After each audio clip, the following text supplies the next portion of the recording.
अच्छा, FIA में नहीं किया अभी अप्लाई? जी अभी नहीं किया सर। इरादा है? जी सर करेंगे।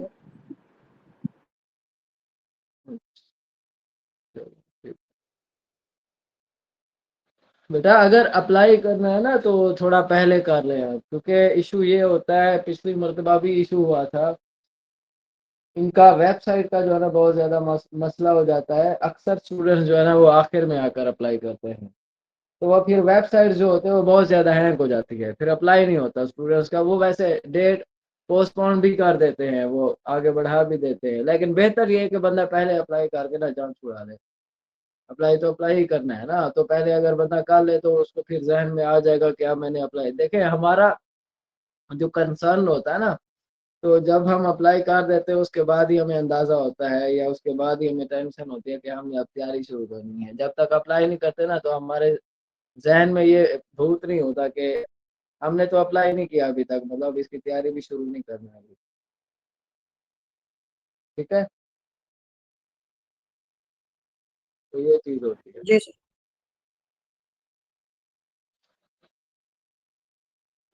बाकी मरियम जाबरी, आप बेटा आप लोगों ने अप्लाई किया है? यस सर कर लिया। किस चीज में किया है, इसमें किस पोस्ट पे? SI ASI और कांस्टेबल पे। अच्छा अच्छा, चलें ठीक हो गया। सब इंस्पेक्टर पे नहीं किया? किया है सर, अच्छा, डायरेक्टर तो वाली पे नहीं किया, असिस्टेंट डायरेक्टर। वो जो 15वें स्केल वाली थी वो असिस्टेंट डायरेक्टर है या सिर्फ असिस्टेंट है? यस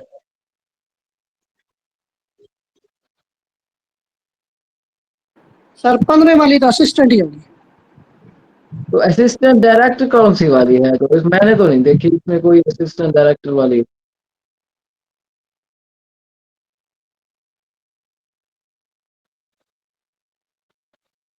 सर वही असिस्टेंट वाली। अच्छा अच्छा अच्छा,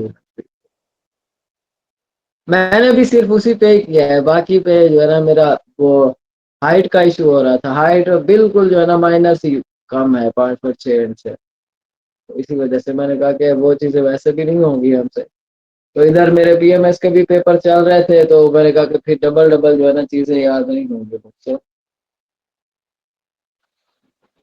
यस सर, आपने बताया था, कैसा हुआ है पेपर?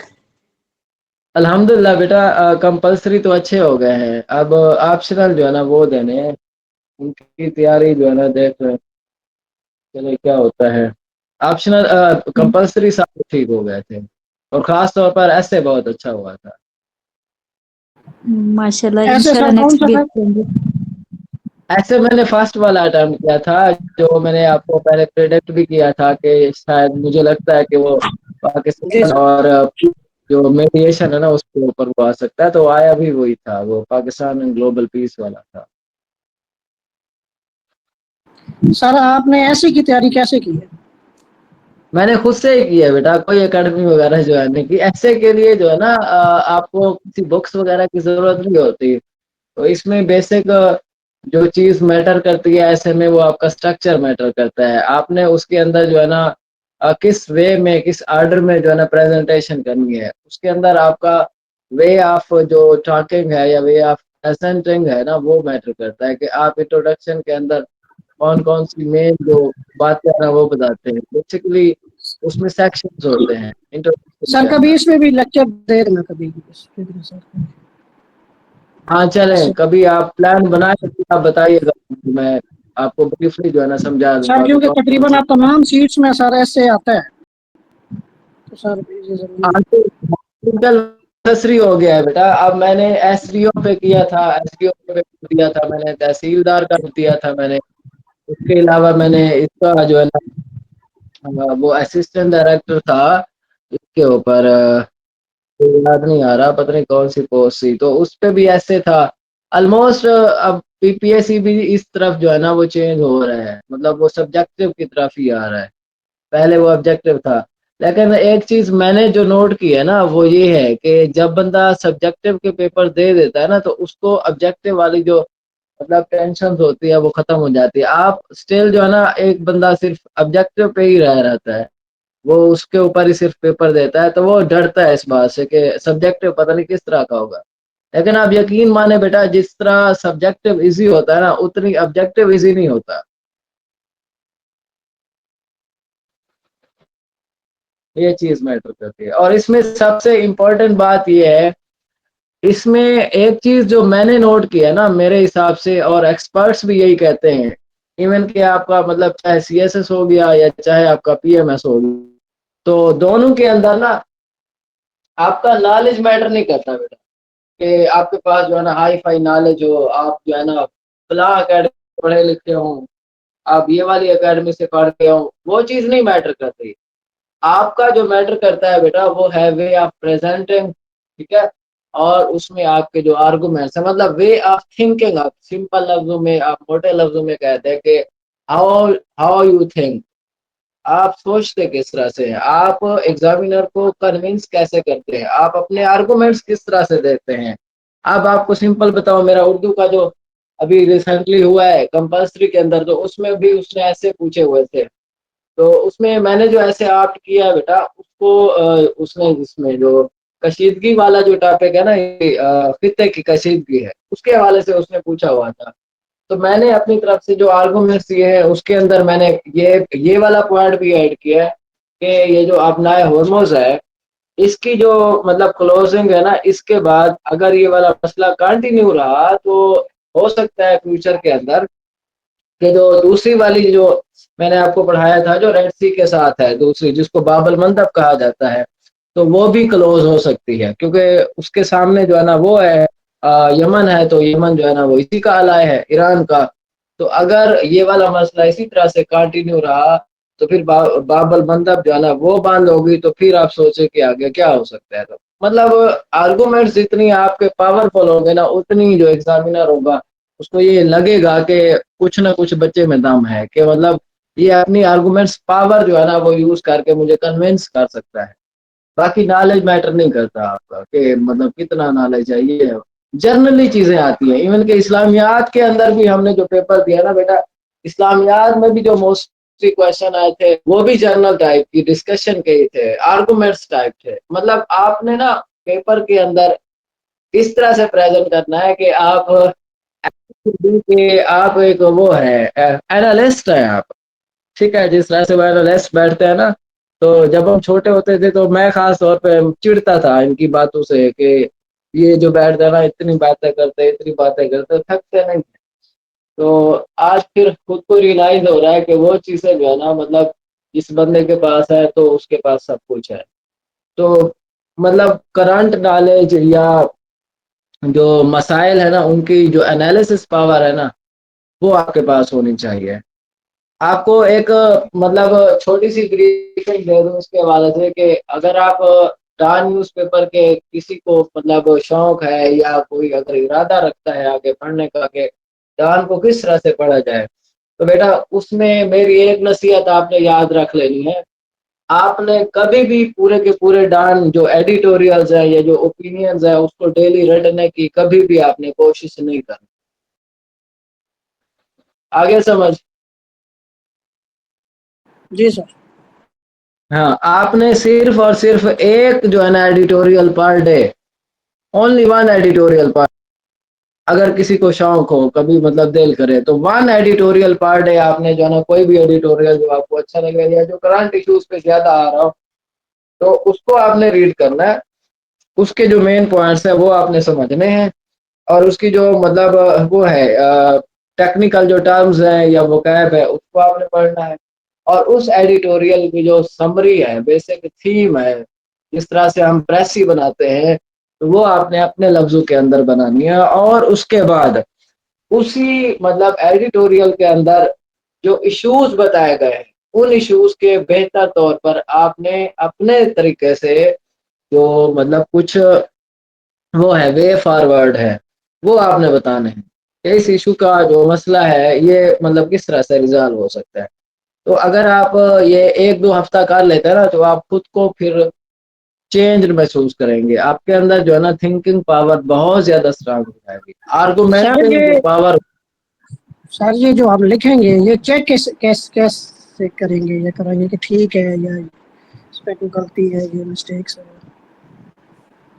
उसके लिए बेटा बेस्ट है कि आप कोई अपना जो इंग्लिश वाला जो टीचर होता है ना, इंग्लिश ग्रामर वाला जो आपके इलाके में जिसको आप जानते, या ऑनलाइन किसी के साथ आपका कांटेक्ट हो, या अगर ये भी नहीं है तो आजकल जदीद दौर है, चैट जीपीटी को भी आप वो वाली पिक्चर जो है ना वो सेंड करके आप उसको कहे कि इसके अंदर ग्रामेटिकल जो मिस्टेक्स है ना वो मुझे हाईलाइट कर दे, वो आपको कर दे।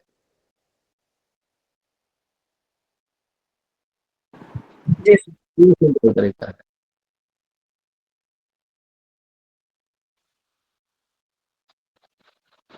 क्लास स्टार्ट करें बेटा? जी सर। अभी बच्चे जो है ना मुझे लगता है ज्यादा नहीं आने वाले, 14 मिनट ऊपर हो गए लेकिन बहुत थोड़े बच्चे हैं। चले एनीवे, तो स्टार्ट करते हैं बेटा। हमने जो जहांगीर है उसका खत्म किया था, तो उसके बाद इसका जो बेटा है शाहजहां, यहाँ से आज हमने स्टार्ट करना है इंडो पाक हिस्ट्री का हमारा ये जो टॉपिक है। तो शाहजहां जो है ना हमने एक बार डिस्कस की थी कि हमारे पास जो मुगल एम्परर होता है, ये जो मुगल अम्पायर है, तो मुगल अम्पायर के अंदर हमने इसको दो कैटेगरीज के अंदर डिवाइड किया था। एक हमने कहा था कि ग्रेटर मुगल होते हैं और दूसरे हमने कहा था कि लेटर मुगल।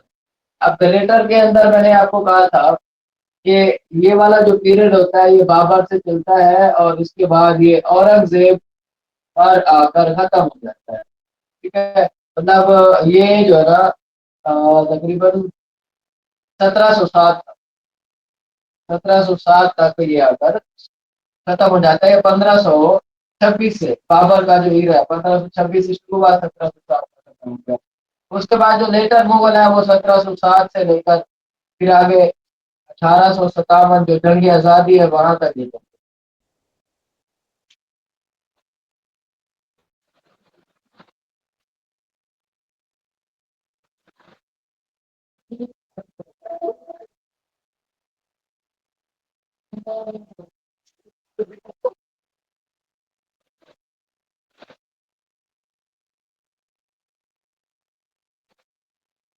हाँ बेटा, यहाँ तक क्लियर है। ये हमने डिस्कस किया था कि ग्रेटर और लेटर मुगल। तो अब इसमें हमने कहा था कि ग्रेटर मुगल जो थे वो टोटल थी, हमने तादाद बताई थी 6 है। तो 6 में से 4 ग्रेटर मुगल को कर लिया है। उसके बाद जो पांचवा ग्रेटर मुगल है शाहजहां, और उसके बाद जो छठा ग्रेटर मुगल है औरंगजेब, उसको आज हमने डिस्कस करना है।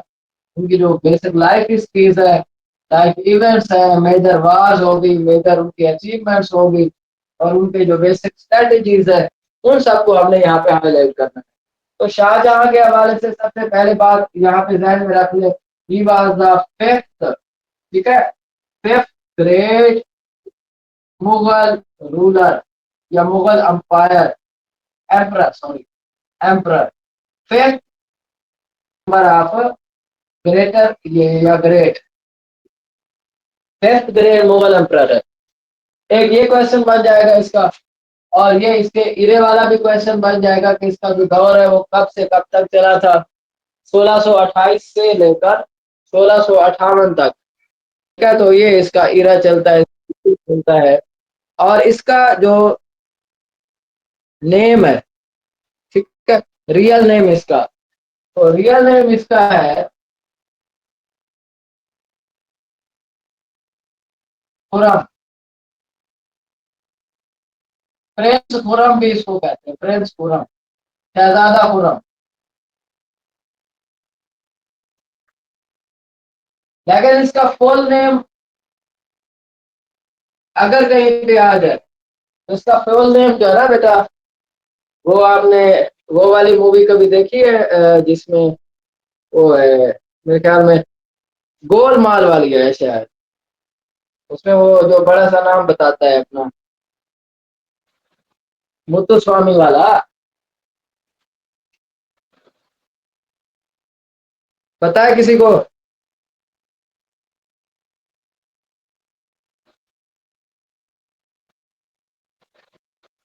वो जिसमें वो कहता है कि वेल गोपाल वेल गोपाल नायक अन्य स्वामी तुत्तु स्वामी वेल गोपाल नायक।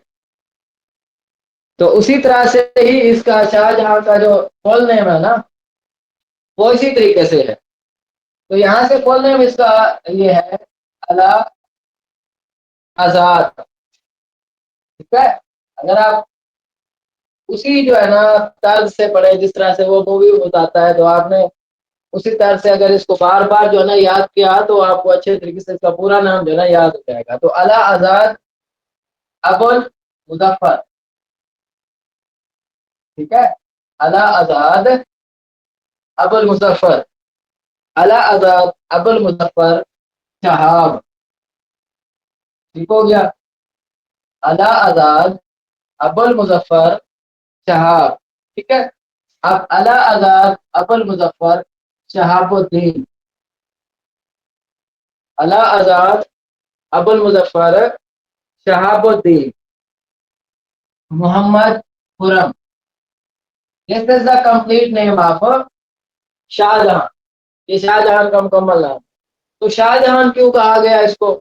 तो Shahjahan is actually the title. Shahjahan इसका है टाइटल।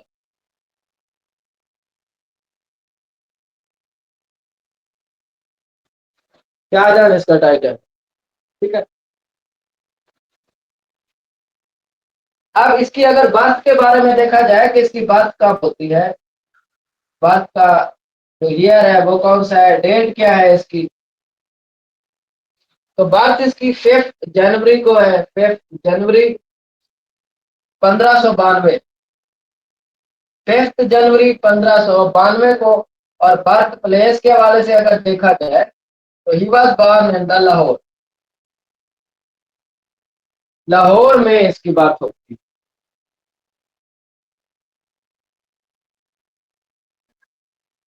अब इसकी जो मदर का नाम है वो अगर देखा जाए कि मदर इसकी कौन सी थी, इसकी माँ कौन सी थी, तो इसकी माँ का नाम है जगत। जगत जे से शुरू होगा, जगत गौसैन। ठीक है, जगत गौसैन। जगत गौसैन जो थी ये राजपूत प्रिंसेस थी, राजपूत, राजपूत शहजादी।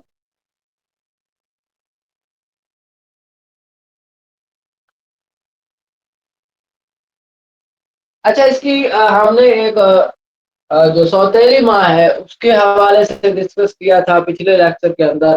मतलब जो कि जहांगीर की वाइफ थी, जहांगीर की वाइफ, इसकी सौतेली माँ हो गई जहांगीर की वाइफ, जिसको हमने क्या नाम दिया था, याद है, भूल गए, बताए जरा। जो कि 20th वाइफ थी जहांगीर की।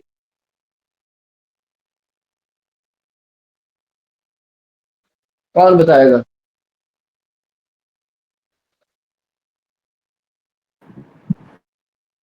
मेहरुन्निसा सर। हाँ ठीक है, मेहरुन्निसा बेटा। मेहरुन्निसा को क्या लक़ब दिया गया था?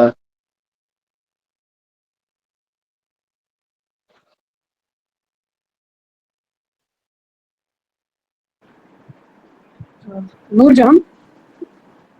नूरजहां दिया गया था। तो नूरजहां, आप ये बताएं, मैं इस वजह से पूछ रहा हूँ बेटा, ये जो जगत गौसैन है ना ये राजपूत शहजादी है, तो आप ये बताएं कि मेहरुन्निसा कौन सी शहजादी थी, वो कहाँ से थी? ये पढ़ाया था मैंने। सर ये वासिफ दौला की तो नहीं थी? कौन सी? आसफ दौला की बेटी। नहीं नहीं, जिस तरह से ये लिखा हुआ है ना कि ये राजपूत घराने से थी, वो कौन से घराने से थी? उसका मैंने आपको बताया था बेटा, वो पर्शियन थी, पर्शियन शहजादी थी। मेहरुन्निसा पर्शियन शहजादी थी। और मेहरुन्निसा इतनी पावरफुल बन गई अपने दौर के अंदर कि उसके नाम का फिर सिक्का भी जारी हुआ। अच्छा, उसमें फिर उसका सिर्फ अकेले नाम का सिक्का जारी नहीं हुआ था, बल्कि जहांगीर और उसका इकट्ठे, वरना आप कंबाइन कह लें कि कंबाइन उसके नाम का सिक्का जारी हुआ था। और नूरजहां के बारे में उसका जो सिक्का है उसके हवाले से ये पूछा जा सकता है कि वो जो कॉइन इशू हुआ था नूरजहां के हवाले से, तो वो कॉइन कौन सी मेटल का बना हुआ था, कौन सी मेटल थी उसमें। ठीक है, नूरजहां का जो कॉइन यूज हुआ था, जो सिक्का था कॉइन, तो वो कौन सी मेटल का था, तो वो था सिल्वर का। ठीक है, सिल्वर कॉइन था वो, चांदी वाला कॉइन था। चले अब हम दोबारा टॉपिक पे आते हैं बेटा। इसकी जो मदर का नाम है शहजादा खुर्रम की, वो कौन है, जगत गोसैन है। ये राजपूत घराने से ताल्लुक रखते थे। इसके जो फादर है वो अभी हमने डिस्कस किया। इसके फादर का नाम क्या है, जहांगीर है। जहांगीर इसका फादर हो गया। अब शाहजहां जो है ना, इसकी अगर कुछ हम करेक्टर्स की बात करें, इसकी कुछ खसूसियात की बात करें, क्या क्या खसूसियात था। ठीक है, तो ये सबसे पहले ये बहुत ज्यादा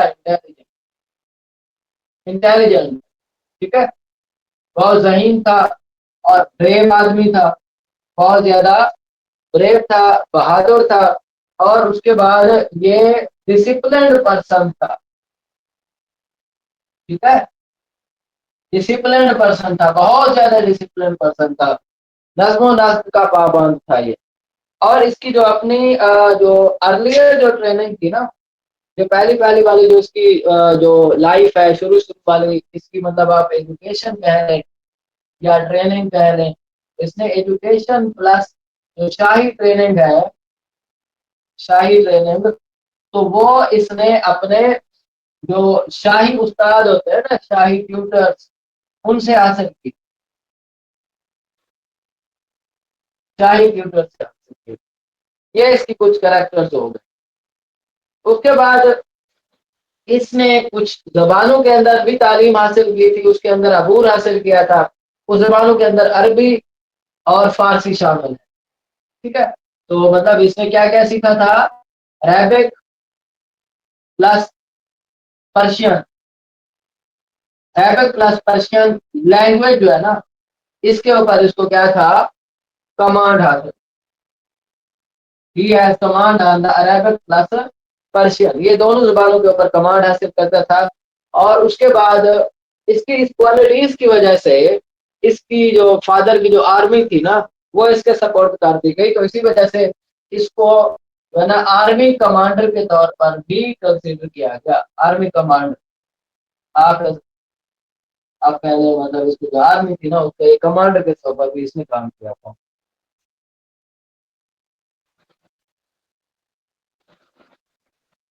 उसके बाद इसमें कुछ और भी खसूसियात बताई है उसने, कि ये बचपन से पॉलिटिशियंस जो थी, जो सियासत थी, पॉलिटिक्स, उसको समझने का बहुत ज्यादा शौकीन था। उसको भी अच्छे तरीके से इसने जो है ना समझा। उसके साथ मैंने आपको बताया कि आर्मी का कमांडर होने की वजह से ये आर्मी की बहुत ज्यादा स्किल्स भी इसके पास थी। तो मतलब इसके पास आर्मी की स्किल्स आ गई, पॉलिटिक्स की स्किल्स आ गई, और इसके बाद जो इसमें लैंग्वेज है उसको समझने की स्किल्स आ गई, कौन कौन सी, पर्शियन और अरबी वाली लैंग्वेज। इंटेलिजेंट है, ब्रेव है, skilled है, ये वाली कुछ अहम इसके पास खसूसियात है। ठीक है, तो इसी वजह से, इन सारी खसूसियात की वजह से इसको फिर टाइटल मिला था। किसका टाइटल मिला था, शाहजहां का टाइटल इसको मिला था। ठीक है, तो शाहजहां का कभी कभी वो आपसे पूछ लें कि what is the meaning of Shahjahan, इसको शाहजहां का टाइटल क्यों मिला था, इसका मीनिंग क्या है। तो इसका मीनिंग जो है ना बड़ा सिंपल सा है, जिस तरह से वो नाम से ही जाहिर है, शाहजहां है, तो किंग ऑफ द वर्ल्ड। ठीक है, king of the world.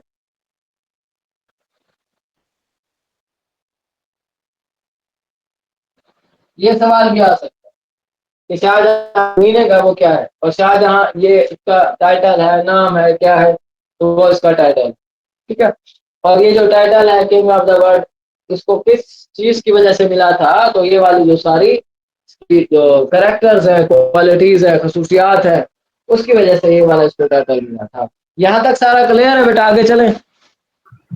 Ji sir. आप आज जो है ना बाकी स्टूडेंट्स का अल्लाह ही हाफिज है बेटा, वो कहते हैं कि हमारा अल्लाह हाफिज है, वो यही सोचते हो। पता नहीं कहाँ जा रही है हमारी बात। फिर बाद में बच्चे कहते हैं ना कि हम पास नहीं हो रहे हैं, हमें चीजें जो है ना क्लियर नहीं हो रही हैं, हम इतनी जो है ना मेहनत करते हैं, हमारे नंबर नहीं आते, फिर बाद में सिस्टम को ब्लेम करते हैं।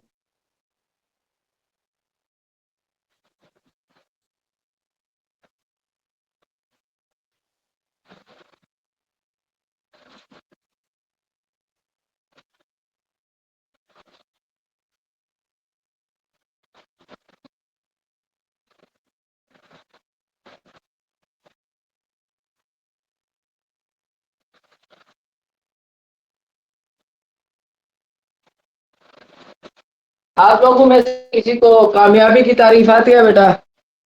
1 मिनट में कामयाबी की तारीफ को डिस्कस करते हैं, उसके बाद दोबारा हम आगे चलते हैं। बेटा कामयाबी की तारीफ बताएं अपने अपने लफ्जों में, जल्दी जल्दी मुझे मैसेज करके 2-3 अल्फाज के अंदर कामयाबी की तारीफ बताएं कि कामयाबी को क्या कहते हैं हम अपने लफ्जों में। हम मतलब अगर हम कामयाबी चाहते हैं तो वो है क्या, हमारे नजदीक क्या चीज कामयाबी है?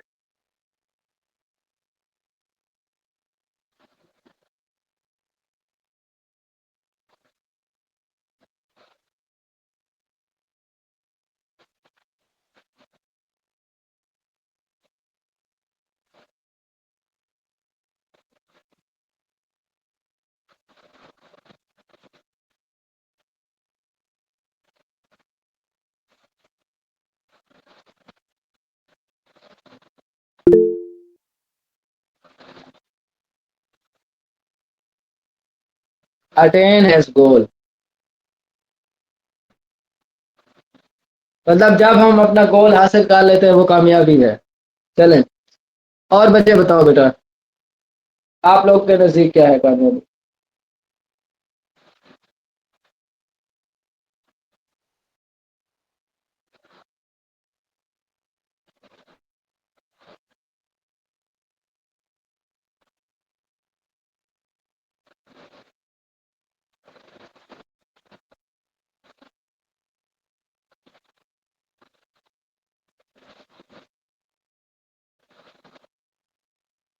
बेटा रिप्लाई करें बाकी बच्चे, कहाँ चले गए हैं? हाँ गुलशन, मरियम, जाबरिया, बेटा आप बताएं।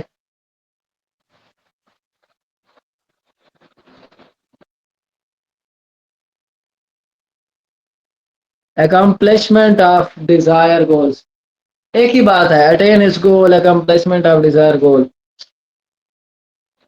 Work hard, consistency and achieve the goal.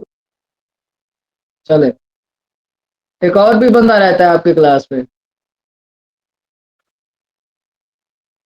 कौन रहता है? मरियम, मरियम बेटा आप बताओ आपके नजदीक क्या है?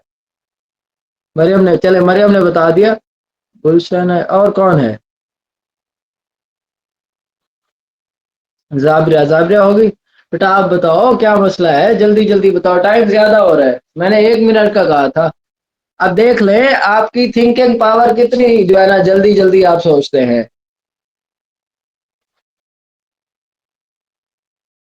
अब इतनी कॉमन सा टॉपिक आपको दिया है मैंने, उस पे 2-3 लाइनों में बताना था।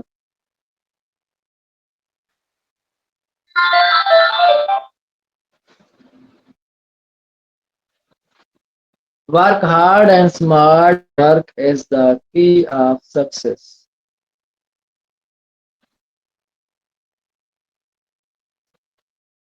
चलो ठीक हो, patience and consistency are called success.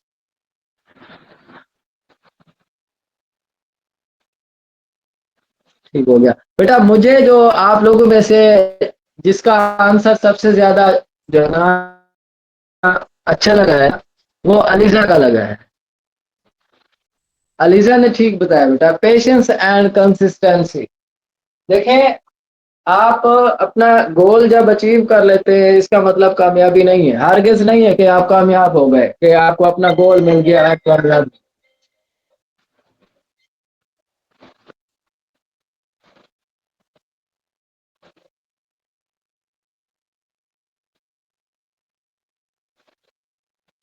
बेटा एक कामयाब इंसान वो होता है जिसने बहुत ज्यादा मुश्किलात देखी होती, सिर्फ मुश्किलात नहीं देखी होती बल्कि उन मुश्किलात के अंदर वो कंसिस्टेंट तरीके से खड़ा रहता है।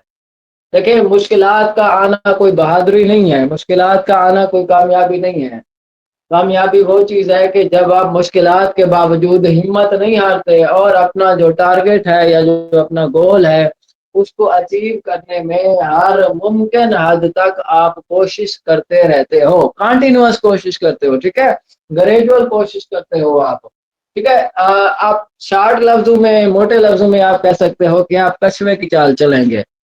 अगर आपने कछुए वाली चाल चली तो आप कामयाब हो जाएँगे, ठीक है? तो इसमें अब वो जो हार्ड वर्क होता है ना, हार्ड वर्क वाली जो कहानी है, तो hard work plus continuous work, ठीक है? कंटिन्यूअस हार्ड वर्क हो तो फिर है।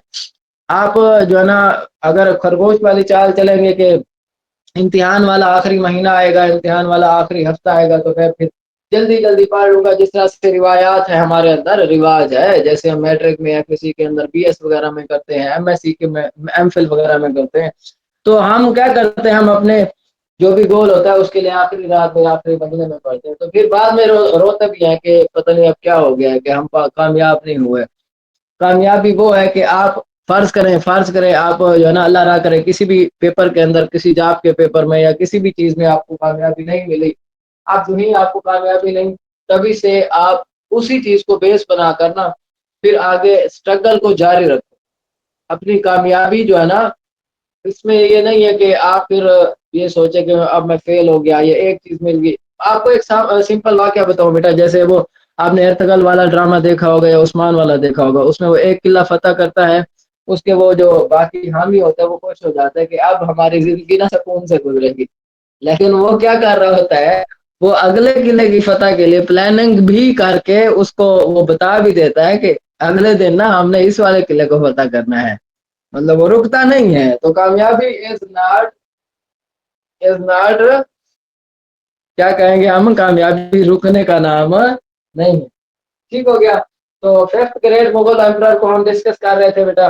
तो इसकी अब हम वाइफ के बारे में थोड़ा सा डिस्कस कर लेते हैं कि इसकी जो वाइफ है वो कौन सी थी। जिस तरह से बहुत ज्यादा जो है ना रिवायात हैं, या जो इसकी मशहूर वाइफ है, इसका नाम जो है ना मुमताज महल है। मुमताज महल, मुमताज महल इसकी बहुत ज्यादा फेवरेट वाइफ है। जिस तरह से इसके अबू जान की जो वाइफ थी वो नूर जहां, वो बहुत ज्यादा फेवरेट थी। तो इसकी जो फेवरेट वाइफ है मुमताज महल, क्यों फेवरेट हुई, इसकी जो रीजन थी वो ये थी कि she has more number of sons, ठीक है? इस वाली वाइफ से इसको बहुत ज्यादा बच्चे हुए थे, इसी वजह से इसकी बहुत ज्यादा मकबूलियत थी इसके यहाँ, शाहजहां के यहाँ।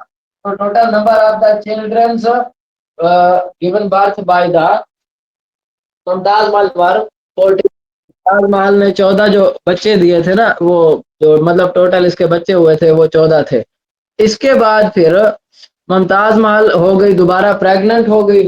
प्रेग्नेंट होने के बाद इसका 15वां जो बच्चा था, 15वां बच्चा, ठीक है, 15वां जो इसका बच्चा था प्लस जो मुमताज थी, मुमताज, तो ये दोनों की हो जाती है डेथ।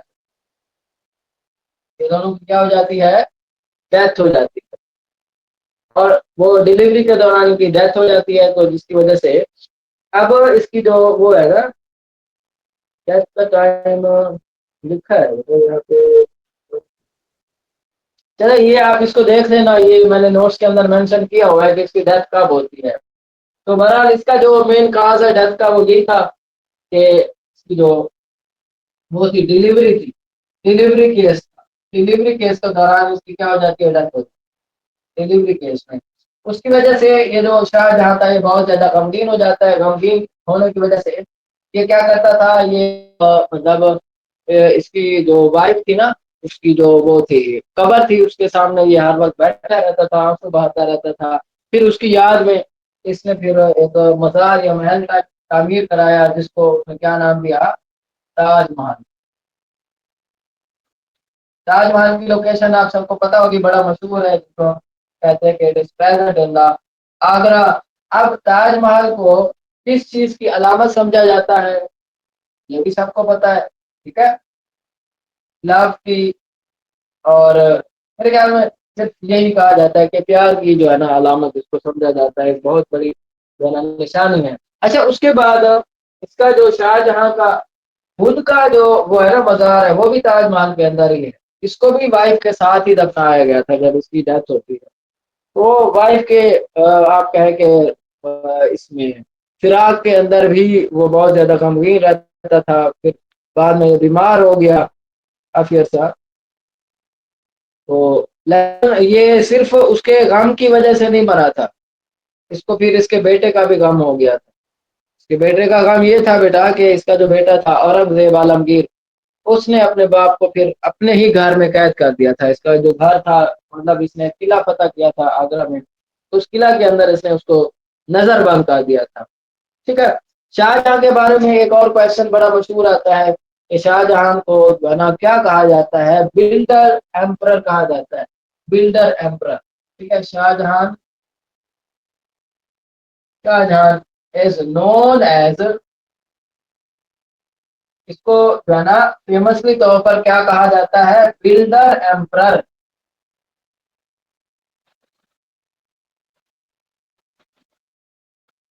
ये इसका जो फेमस नाम है। अब बिल्डर एम्परर क्यों कहा जाता है, क्या इसकी मेन रीजन है? क्यों? क्योंकि इसने बहुत सारी अहम अहम और बड़ी जो है ना मशहूर बिल्डिंग्स की तामीर की। उसमें सबसे पहले नंबर पे अभी आपको बताया मैंने, ताजमहल उसने क्रिएट किया, बनाया ताजमहल।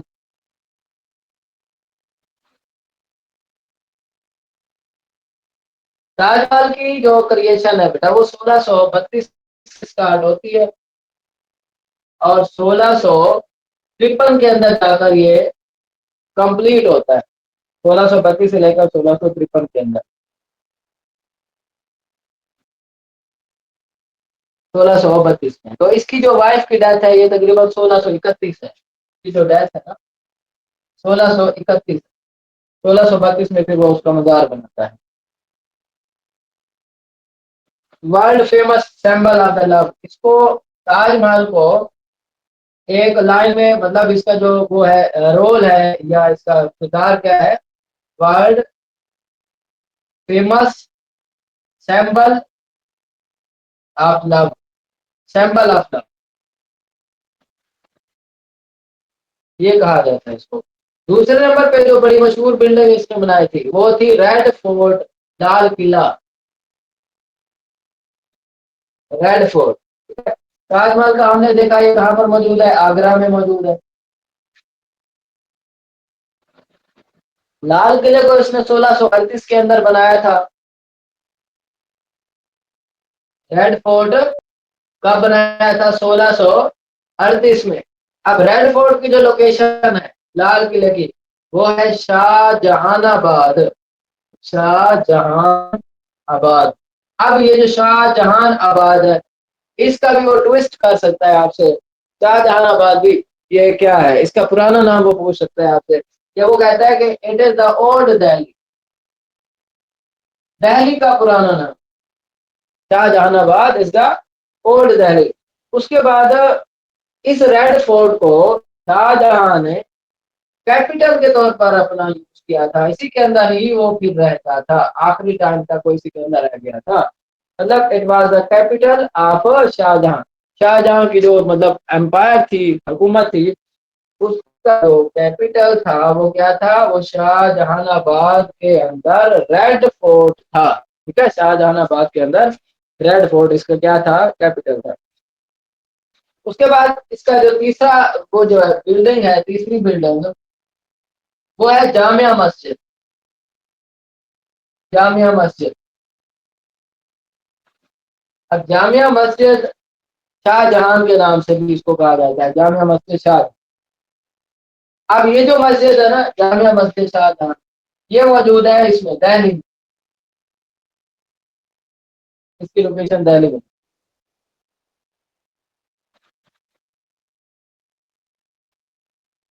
इसके जो वो है कुछ भाई थे, उनका कुछ जिक्र आप देख लें।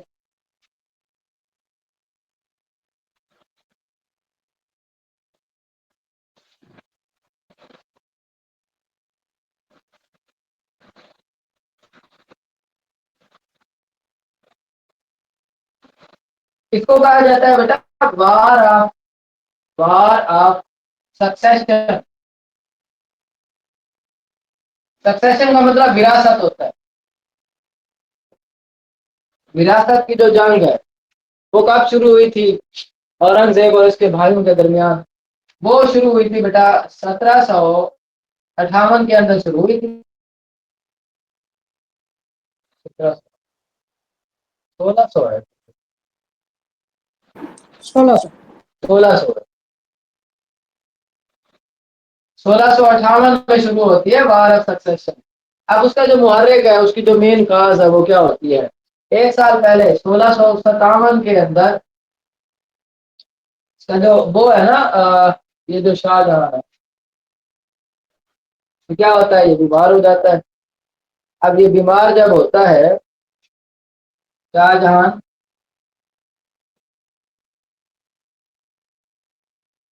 गॉड हेल्प, शाहजहां बीमार हो गया।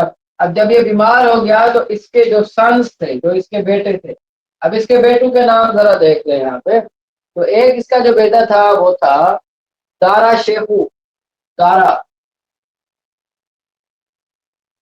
दारा शेखू, ये नाम भी इंडियन है वैसे, क्योंकि वो इंडिया पाकिस्तान वो मिक्स था, इसी वजह से इनके नाम भी कुछ ऐसे ही थे। उसके बाद दूसरा औरंगजेब साहब है।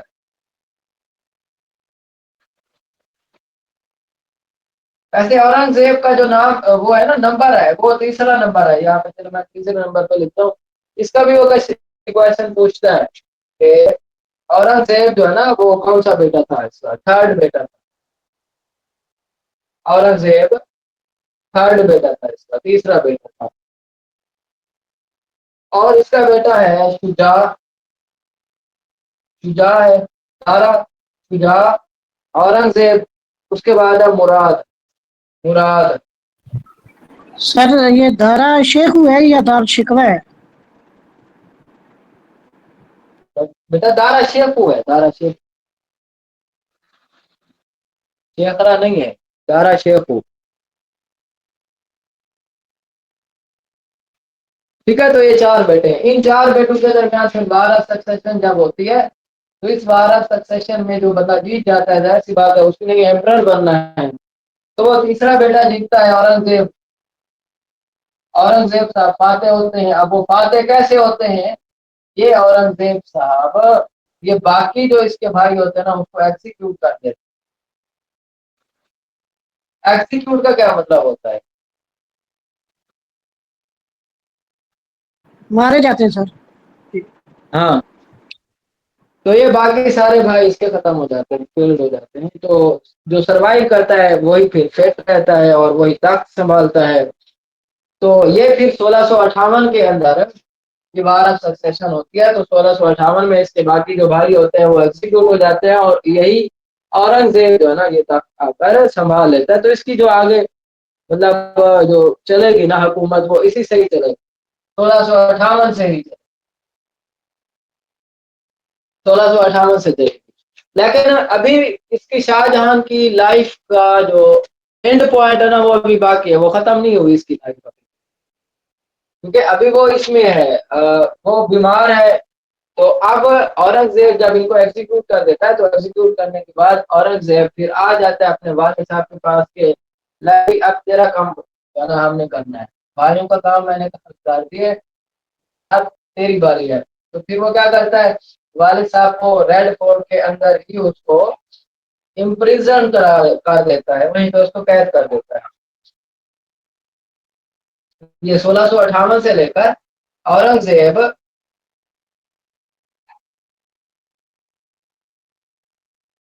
arrested and imprisoned his father। ठीक है, अब ये कहां पर उसको अरेस्ट और इम्प्रिजन करता है? रेड फोर्ट, लाल किला के अंदर। 1658 से लेकर 1666 तक ये बेचारा उसमें कैद रहेगा।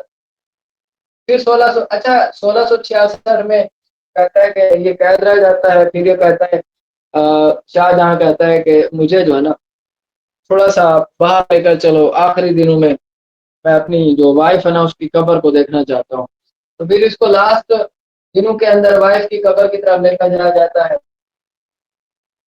ताजमहल की तरफ लेकर जाया जाता है। ठीक है, तो फिर ये वो कहा जाता है कि ताजमहल के सामने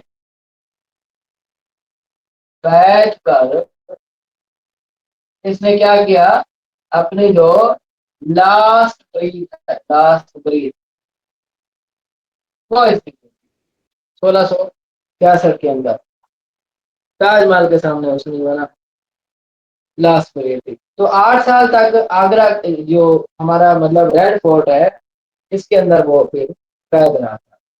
तो ये आपसे पूछा जाता है कितने साल तक वो कैद रहा था, 8 साल तक। यहाँ तक इसका दी एंड हो जाता है। उसके बाद फिर इसी साहबजादे की जो लाइफ हिस्ट्री है वो आगे फिर बढ़ती है। शाहजहां तक कोई इंफॉर्मेशन आपके पास है तो वो शेयर कर दें, कोई है एक्स्ट्रा इसके अलावा?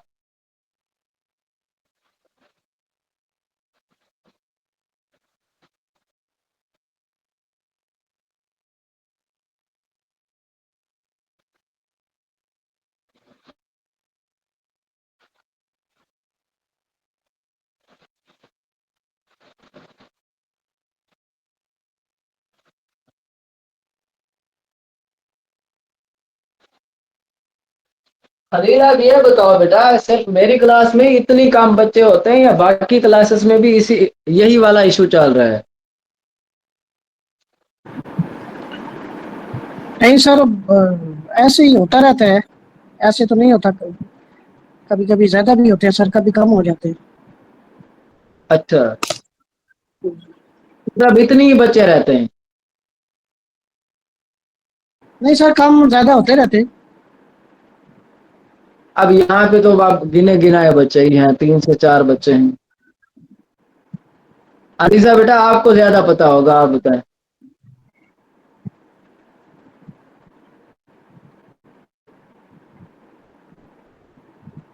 मेरे लेक्चर के साथ ही इशू, मुझे तो यही लगता है। सर इसमें लाहौर का जो किला है वो भी शाहजहां ने बनाया था। लाहौर का क्या? लाहौर का सर जो किला है। लाहौर का किला? जी सर, लाहौर फोर्ट जो है सर। हाँ हाँ, लाहौर फोर्ट। हाँ उसका भी है बेटा, वो भी शाहजहां ने ही बनवाया था लाहौर फोर्ट, उसको भी याद है।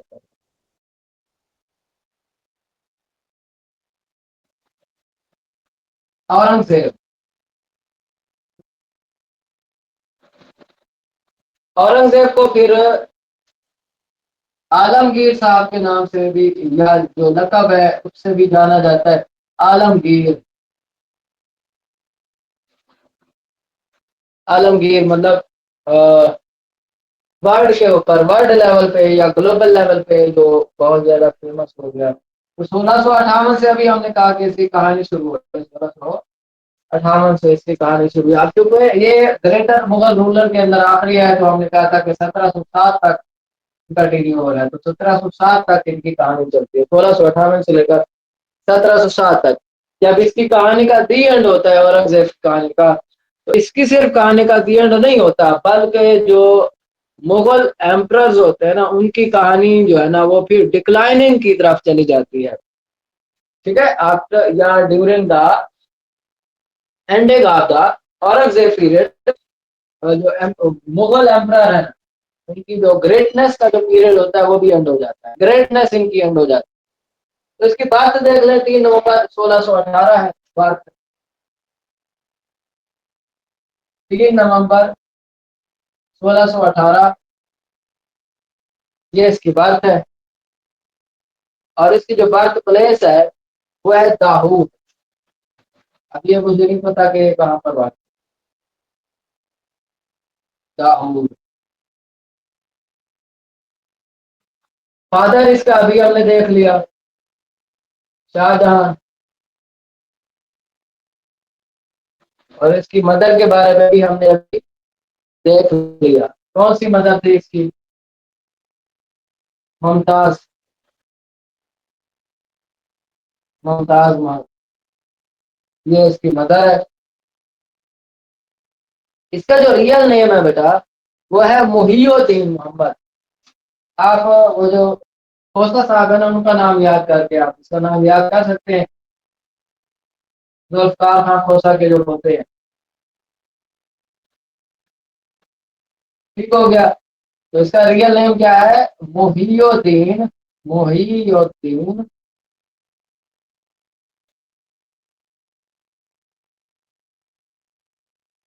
मुहियुद्दीन ऐसे लिखेंगे, मुहियुद्दीन, मुहियुद्दीन मोहम्मद,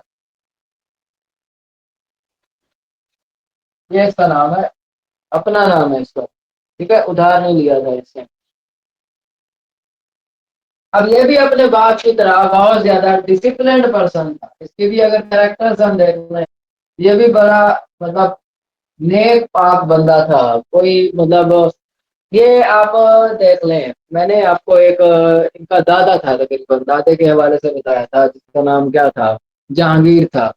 तो जहांगीर के हवाले से हमने देखा था कि वो फिर बहुत ज्यादा ऐश इशरत के अंदर पड़ गया था, शराब नोशी वगैरह हो गया, ड्रिंक वगैरह हो गया, आसाइश, ये वाली चीजें। लेकिन ये औरंगजेब हो गया और शाहजहां हो गया, ये दोनों बाप बेटे जो है ना, ये इस चीज से अवॉइड करते थे। ठीक हो गया। तो ये दोनों क्या थे, ये डिसिप्लिन पर्सन थे और सिंपल इनकी लाइफ स्टाइल थी। सिंपल लाइफ को ये पसंद करते थे बहुत ज्यादा शुरू से ही। और उसके बाद ये शुरू से ही ये क्या था, ये आप कह लें पायस, आप कह लें पायस, नेक था, बहुत ज्यादा नेक। सर कैसे नेक था, भाइयों को मार दिया, वालिद को कैद कर दिया। बेटा वो तो बात की बात है ना, जब ये 1658 की बात है। अब ये पैदा 1658 में तो नहीं हुआ ना, ये तो 1618, इसकी ये अर्ली लाइफ की बात कर रहा हूँ मैं। शुरू शुरू में ये ऐसा ही था, बाद में पता नहीं इसको जिन हो गए, पता नहीं क्या हो गया। तो जाहिर सी बात है बेटा, ये जो वो है ना, तख्त है, दौलत है, ये चीज है ही ऐसी। इमाम अली अलैहिस्सलाम का भी मैंने फरमान पढ़ा है कि दौलत और जो इक़्तिदार है ना, वो फिर इंसान को बेनकाब कर देता है। लेकिन अर्ली लाइफ के अंदर ये बड़ा कमाल का शख्स है, डिसिप्लिन है, सिंपल लाइफ गुजारता है, पायस है। और ये अलोन रहता था, लोनलीनेस, किसी के साथ ये मतलब ज्यादा उठता बैठता नहीं था, किसी के साथ ज्यादा बातें नहीं करता था। ठीक है, किसी के साथ फजूल वगैरह जो है ना नहीं बोलता था। तो इसी वजह से ना इसका एक लक़ब भी जो है ना मैंने सुना है, बड़ा मशहूर इसका लक़ब है, जिंदा पीर, जिंदा पीर। इसको इसी खूबी की वजह से ना जिंदा पीर कहा जाता था औरंगजेब साहब को। ठीक है।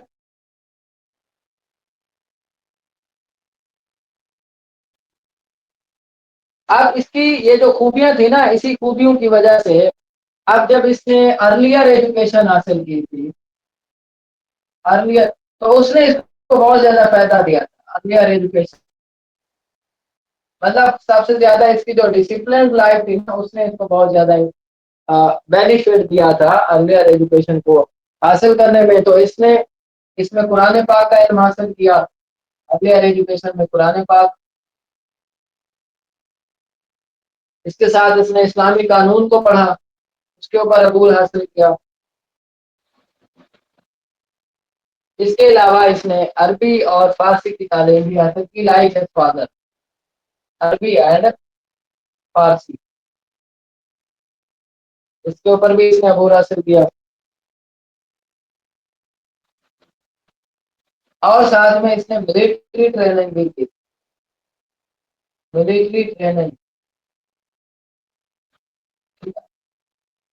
भाइयों से बहुत कम ये ज्यादा बातचीत करता, बातचीत किसी से भी नहीं करता था। लोग इसको कहते थे कि आपके भाई हैं, तीन तीन भाई हैं, तो वो कहता था मुझे जो है ना किसी के साथ ज्यादा उठना बैठना पसंद नहीं है। मिलिट्री ट्रेनिंग की थी, ये सारी खूबियां होने के बावजूद फिर इसके वाले साहब ने इसको पहला मौका दिया था, पहला इसको मतलब आप कह लें टास्क इसको दिया था 1630 से 1640 के दरमियान। इसका जो फास्ट आप कह लें जो अचीवमेंट है, या पहला जो इसका दौर चलता है 1630 से लेकर 1640 वाला। 1630 में इसको पहला वो मिलता है वहां का वो ओहदा मिलता है, जिसमें इसको जो दक्कन है ना, दक्कन, इसका गवर्नर बनाया जाता है। कहीं पे वो गवर्नर का भी लफ्ज इस्तेमाल कर सकता है एग्जामिनर, कहीं पे वो वायसराय का लफ्ज भी इस्तेमाल कर सकता है, वायसराय। ठीक है, वायसराय ऑफ दक्कन, ये दक्कन का वायसराय भी रहा है, दक्कन का वायसराय रहा।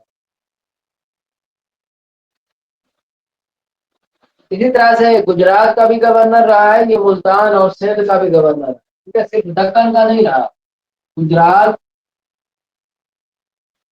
मुल्तान और सिंध, ये इन सब का गवर्नर है।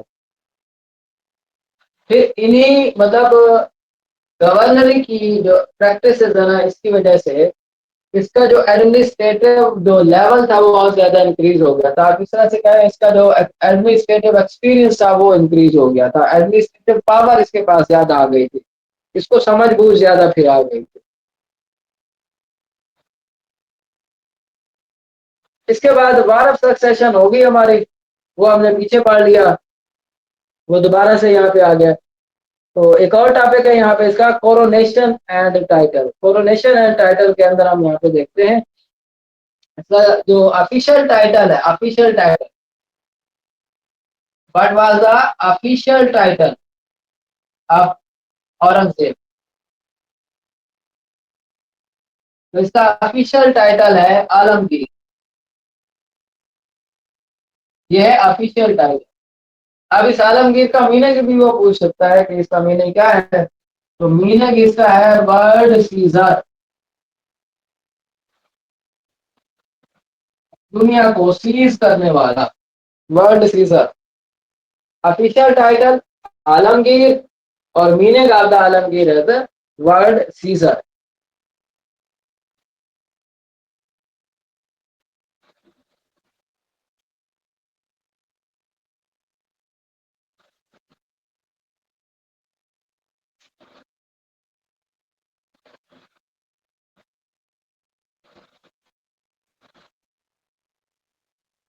अब अगला इसका कारनामा बेटा देखते हैं, expansion of the Mughal empire. इसमें भी अपना बड़ा रोल प्ले किया था, मुगल एम्पायर को उसने एक्सपेंड करने में बहुत ज्यादा रोल प्ले किया था। एक्सपेंशन ऑफ मुगल एम्पायर, अपनी सल्तनत को उसने वसी करने की बहुत ज्यादा कोशिश की। इसको वसी करने के लिहाज से इसने कुछ वो थी की थी, फतुहात की थी, कंक्वेस्ट की थी। तो उस कंक्वेस्ट के अंदर जो सबसे ज्यादा मशहूर है वो दो मशहूर हैं, एक है बीजेपुर, बीजेपुर इसका इलाका उसने फतह किया था। उसके बाद है गोलकोंडा, गोलकोंडा या गोलकोंडा, गोलकोंडा, ये दो इलाके उसने फतह करके इनको मुगल एम्पायर का फिर हिस्सा बना दिया था, जो कि प्रीवियसली नहीं थे मुगल एम्पायर का। रिलीजियस पॉलिसीज के हवाले से अगर देखें इसमें, रिलीजियस हवाले से इसने क्या क्या पॉलिसीज अख्तियार की, मजहबी तौर पर ये किस तरह का बंदा था, क्या उसने पॉलिसी अख्तियार की, इस्लामिक लॉ को इसने इन्फोर्स किया। ठीक है, इन्फोर्समेंट ऑफ इस्लामिक लॉ, इस्लामी कानून को इसने नाफिज। ठीक है, ये पहली रिलीजियस पॉलिसी होगी। उसके बाद स्ट्रिक्ट था, ये बहुत ज्यादा सख्त था। अब उस सख्त होने की वजह से इसने फिर पाबंदियां लगा दी, रेस्ट्रिक्शंस, रेस्ट्रिक्शंस ऑन म्यूजिक। इसने म्यूजिक के ऊपर पाबंदी लगा दी, रेस्ट्रिक्शन लगा दी म्यूजिक को। उसके बाद इसने टेम्पल्स को भी डिमोलिश करने की कोशिश की, कुछ टेम्पल्स को कर भी दिया इसने। ठीक है, डिमोलिश्ड, तबाह कर देना, सम टेम्पल्स, कुछ मंदिरों को भी इसने क्या कर दिया, तबाह कर। और आखिरी इसकी जो वो थी पॉलिसी, इसने री इम्पोज कर दिया, दोबारा से इसने नाफिज कर दिया जिजिया सिस्टम, री इम्पोज द जिजिया। अब जिजिया सिस्टम को इसने किया री इम्पोज। इसका एक वो था, मतलब दादे परदादे में कह लें, जिसने जिजिया सिस्टम को खत्म किया था, डिमोलिश किया था, वो था इसका ग्रैंड डॉटर, जिसको हमने नाम दिया था अकबर द ग्रेट। ठीक है, तो अकबर ने जिजिया को खत्म किया था, डिमोलिश किया था, लेकिन इसने इसको दोबारा से रीइम्पोज कर दिया था, दोबारा से नाफिज कर दिया जिजिया को। Demolish from temples, restriction on the music. ठीक है, अच्छा रेस्ट्रिक्शन ऑन ड्रिंकिंग भी है इसमें, ड्रिंकिंग पर भी उसने पाबंदी लगाई थी, म्यूजिक प्लस ड्रिंकिंग का, शराब नोशी पर भी इसने पाबंदी लगाई। अब जब उसने ये वाला काम किया, जीपीएस सिस्टम को जब इसने रीइंपोज किया, तो उसकी वजह से कुछ इसको जो वो है मसाइल है या रेजिस्टेंस है, अपोजिशन है, उसका सामना करना। ठीक है, अपोजिशन का भी इसको सामना करना। तो उस अपोजिशन के अंदर किस किस ने रेजिस्टेंस शो की? तो सबसे पहले नंबर पे जो जिसने रेजिस्टेंस शो की वो थे मराठे। मराठे, ठीक है, मराठा रेजिस्टेंस पहले नंबर। उसके बाद नंबर 2 पे सिखों ने रेजिस्टेंस शो की, सिख रेजिस्टेंस। इसके साथ कुछ और भी कबाइल थे जिसमें जाट मशहूर थे, जाट, तो उन्होंने भी रेजिस्टेंस शो। उन्होंने कहा कि हम तो आपके दादा परदादा से जो है ना रहते आ रहे, बड़े दादा जो थे, बड़े बुजुर्ग जो थे, जो अजीम जो लीडर थे, जो अकबर साहब थे, उन्होंने तो जिजिया को खत्म कर दिया था, तो आपने दोबारा से रिइंपोज क्यों किया? तो इस हवाले से उन्होंने काफी सारी जो रेबिलियन एक्टिविटीज है, रेजिस्टेंस है, हड़तालें वगैरह जो है ना वो की थी। अब इन मुसलसल ये रेजिस्टेंस की वजह से फिर ये अपनी ज्यादातर जो मतलब आप कह ले लाइफ है ना, वो इस चक्रों के अंदर उसने गुजार दी थी। मतलब रेजिस्टेंस के अंदर या लोगों को जो है ना वो करना, जो मसाइल वगैरह है या मुख्तलिफ किस्म की जो झड़पें होती है, उनमें से उसको जो है ना ठीक करना। तो दक्कन के वाले से भी इसने कैंपेन की शुरू की। तो दक्कन सर किसी कैंपेन का सिखों का सर जो गुरु था उसको भी नहीं मारा था औरंगजेब ने? किसको मारा था? अरे सिखों का कोई जो गुरु होता है उसको किसी को मारा था? गुरु, हाँ होगा बेटा, वो आप देख लें फर्दर उसको किया होगा, क्योंकि ये जब रेजिस्टेंस कर रहे हैं ना, तो जाहिर सी बात है, तो खाली रेजिस्टेंस तो नहीं है ना, तो हड़तालें वगैरह ही थी, काफी सारा ये मसला हुआ था इनका आपस में। उसी वजह से इसकी जो ये थी एम्परर थी, जो हुकूमत थी इसकी, वो बहुत ज्यादा डिक्लाइन का शिकार हो गई इन्हीं मसलों की वजह से। इसकी हुकूमत बहुत ज्यादा फिर कमजोर हो गई। इसकी जो इकोनॉमिक सिस्टम है या इसका जो मिलिट्री सिस्टम हो गया सारा, वो बहुत ज्यादा वीक हो गया था इसी झड़पों की वजह से। तो फाइनेंशियली तौर पर आप कह सकते हैं कि ड्यू टू दीज कन्फ्लिक्ट्स, इन कन्फ्लिक्ट्स की वजह से इसकी जो रियासत थी या जो इसकी अंपायर, तो फाइनेंशियली तौर पर वो क्या हो गई? फाइनेंशियल वीकनेस होगी। एम्पायर इसकी फाइनेंशियल तौर पर वीक होगी बहुत ज्यादा। दक्कन के हवाले से बेटा मैं बता रहा था आपको, दक्कन कैंपेन जो है ना, इसके अंदर इसने 25 साल उसने गुजार दिए दक्कन कैंपेन के अंदर। दक्कन को दोबारा से जो है ना अपने कंट्रोल में, होल्ड में रखने के लिए लॉन्ग दक्कन वार्स भी इसको कहा जाता है, जो कि 1680 से लेकर 1660 1760 तक, 1680 से लेकर 1760 तक वो दक्कन कैंपेन के अंदर ही अड़ा रहा। ठीक है, एक दो और पॉइंट्स है वो आपको देख लेना इसमें। इसकी डेथ तो देख लेते हैं कि इसकी डेथ जो है ना वो कब हो रही है, कब इसकी वफात है। तो 3 मार्च है बेटा 1760 है, 3 मार्च 1760 इसकी डेथ है। और इसकी जो प्लेस है, डेथ प्लेस है, वो है अहमदनगर। अहमदनगर।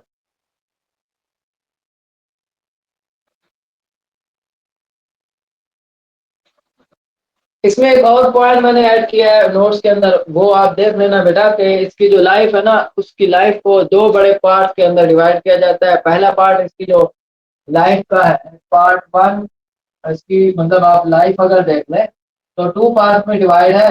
पार्ट वन है और पार्ट टू है।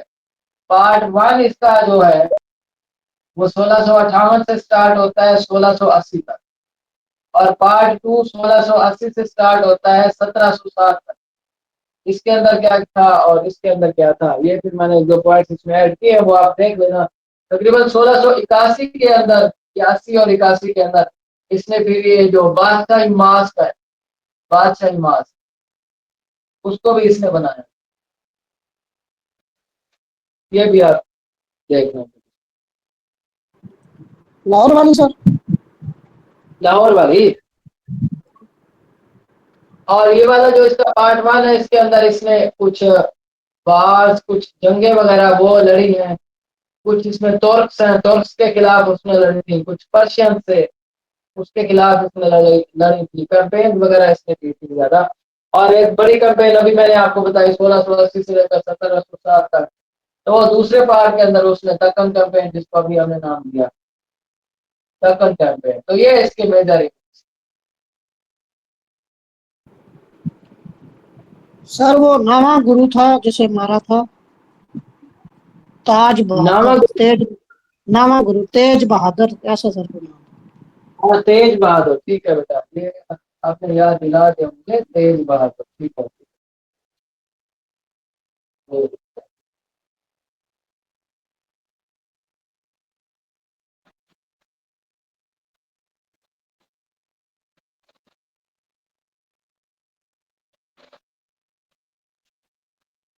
तो जब देखें इसकी जो एम्पायर है वो जब खत्म होती है तो ऑलमोस्ट हम कहते हैं कि जो ग्रेटनेस ऑफ द मुगल्स है ना, वो फिर इसके साथ ही खत्म हो जाती है। तो 1707 में जब इसकी डेथ होती है अहमदनगर के अंदर, तो अब इसने अपनी विल भी दी थी, इसने अपनी वसीयत की थी कि मुझे जो है ना, जब आपने दफन करना है तो कोई आपने कोई मजार वगैरह, कोई महल टाइप वो नहीं क्रिएट करना। तो आजकल भी कहा जाता है कि इसकी जो मजार है ना, वो इतनी खासी नहीं है, मतलब सिंपल इसकी वो है, ग्रेव है। कोई इसके अंदर कोई महंगी कोई चीजें या कोई महंगे इसके अंदर वो कंस्ट्रक्शन का जो मटेरियल है ना, वो यूज नहीं किया हुआ। ठीक है, तो यहाँ तक इसमें ये चीजें थी। तो बाकी कुछ और पॉइंट्स इसमें अगर कोई रह गया तो वो नोट्स में आप देख लेना बेटा।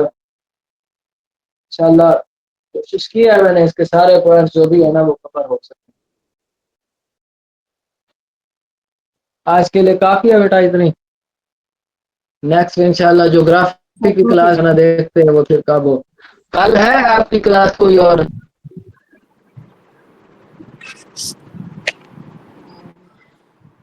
सर क्लास तो होगी, ये नहीं पता।